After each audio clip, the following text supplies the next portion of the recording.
আসসালামু আলাইকুম ওরহমতুল্লাহি ওবরকাতুহ। আলহামদুলিল্লাহি ওয়া কাফা ওয়া সালামুন আলা ইবাদিহি আল্লাযীনা ইসতাফা মা বা'দ। ফাআউযু বিল্লাহি মিনাশ শাইতানির রাজীম। বিসমিল্লাহির রহমানির রহিম। ওয়া'তাসিমু বিহাবলিল্লাহি জামিআ ওয়া লা তাফাররাকু। দূরের এবং কাছের যে যেখান থেকে আমাদের আলোচনা শুনছেন সকলকে মোবারকবাদ। প্রিয় উপস্থিতি, আল্লাহ রাব্বুল আলামিন অত্র আয়াতের মধ্যে মুসলিম উম্মার জাতীয় শক্তির মূল উৎস হিসেবে উল্লেখ করেছেন ঐক্যবদ্ধ হওয়া। ঐক্য এটি মুসলিম উম্মার সবথেকে অন্যতম একটা পাওয়ারফুল শক্তির উৎস হচ্ছে ঐক্য। এই ঐক্যকে বিনষ্ট করার জন্য এর আগে সংক্ষিপ্তভাবে একটা আমরা উদাহরণ শুনে যাই। সেটি হচ্ছে আমাদের মা চাচিদের মুখে আমরা শুনতাম যে চোর ডাকাত অনেক সময় এসে গৃহস্থর বাড়িতে আগুন লাগিয়ে দেয়, পলের পালা বা খেরের যেই ঢিপি থাকতো সেখানে। তখন আমরা শুনতাম যে যখন আগুন লাগাবে তখন ঘরের সবাই যেন সে আগুন নেভানোর কাজে ব্যস্ত না হয়ে যায়। তাহলে হবে কি, ওই চোর ডাকাতরা তখন ঘর শূন্য পেয়ে তারা ঘরের সমস্ত জিনিসগুলো নিয়ে চলে যাবে।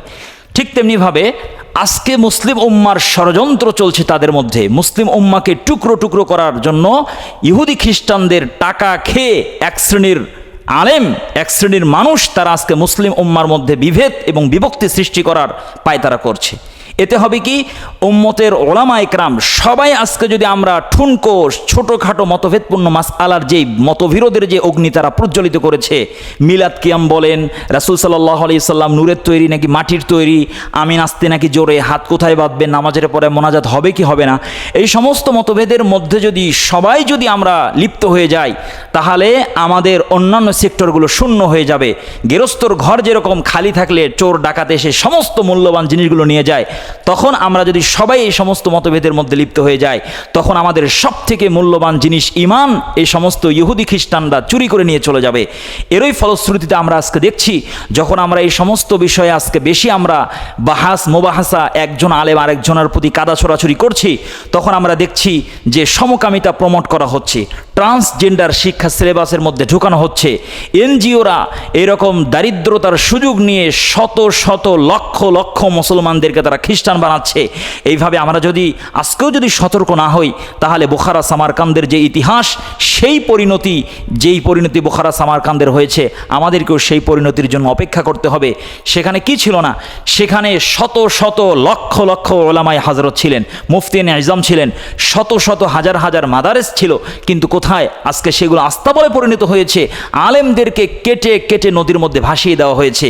আজকেও যদি আমাদের এই সমস্ত মতভেদকে যদি ভুলে আমরা যদি কাঁধে কাঁধ মিলিয়ে আমরা যদি ঐক্যবদ্ধের মঞ্চে যদি একত্রিত হতে না পারি তাহলে আমাদেরকেও সেই দিনের অপেক্ষা করতে হবে।